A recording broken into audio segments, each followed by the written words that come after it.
My name is Nichols. I'm the founder and the CEO of the Project to Preserve African American Turf History. I've been involved in thoroughbred racing most of my life in some capacity, but my main focus was in creating the PPAATH organization was just creating a framework for the history to be part of the equation as it relates to the African American contribution to thoroughbred racing. In 2007, myself and two other business partners, we decided that representation needed to be included in terms of thoroughbred racing. So we created the Project to Preserve African American Turf History, really as a fan development initiative. What we were noticing was horse racing really didn't have any marketing outreach to this particular demographic, and we wanted to create a sort of a roadmap to reintroduce the African American community back to thoroughbred racing.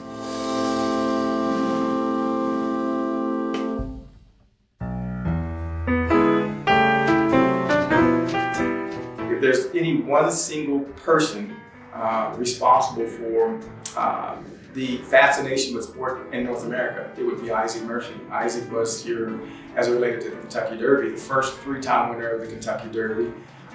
Rode at 11. He won in 1884, 1890, and 1891. Just his imprint on the sport and sporting culture in North America is it's fascinating. Just a fascinating athlete and brilliant mind. He was very articulate. His reach was literally coast to coast, and very proud to say he was born in Kentucky and a Kentucky native. I think one of the biggest mistakes as it related to 19th century sports, it wasn't just the uprooting of the talent. Inevitably, it uprooted a built-in fan base and a culture that was set in stone that helped move this industry forward.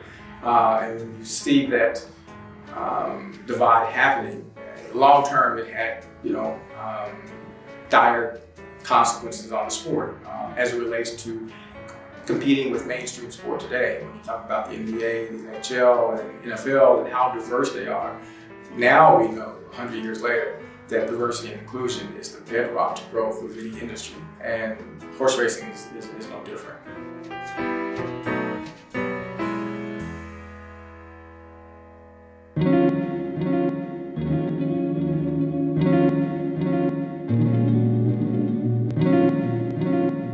This art dates back to the first African American jockey to win the Kentucky Derby, and that's Oliver Lewis, 1875.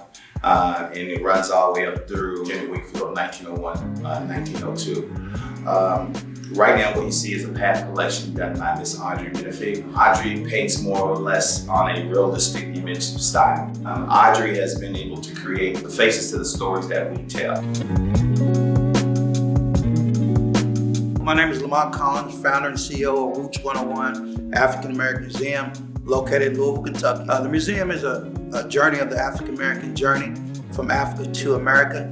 It tells a story of that we're descendants of kings and queens that were enslaved in America. And we call it Roots 101 because in higher education, the first class you take is a 101. So each level is an educational journey on the journey of African Americans. Oh, this is a great exhibit. This is called Behind the Roses, and it's telling the story of the black jockey behind the horse, the relationship with the horse, the relationship that we don't realize how human these people were. They were human beings. They were men that were going against all kind of odds and become the greatest athletes in the world. And this is telling their story behind the scene, the human side of who they are. Well, I think anybody should know the foundation of anything.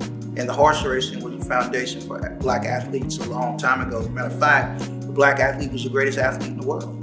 And historically, when you go back to where they came from, West Africa, they already knew horses before they came here. So they automatically was in front of the gate before they came out of the gate, right? So historically, we have to give credit to the things that were built in America. These men were the Michael Jordan before Michael Jordan. And that's something people have to understand. Anytime they see someone on a horse, they have to understand that black people have put that foundation together. One thing I said at the museum, if you think factually and about black people, is that we were the bulldozers before bulldozers, we were the jackhammers before jackhammers, and we were the engineers before engineering degrees. We helped build this place, and we also built horse racing.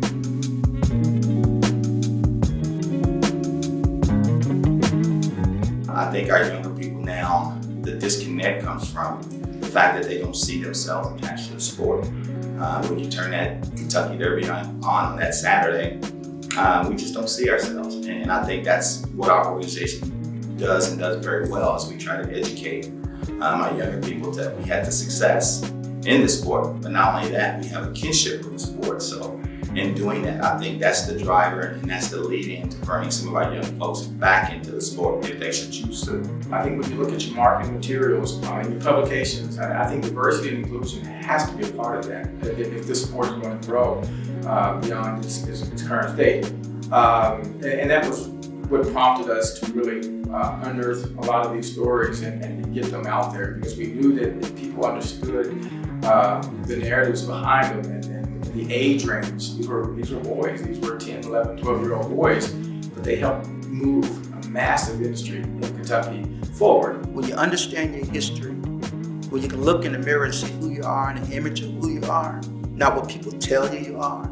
You know, now they tell us we're too big to be in the horse industry, but nobody tells us we can own a horse.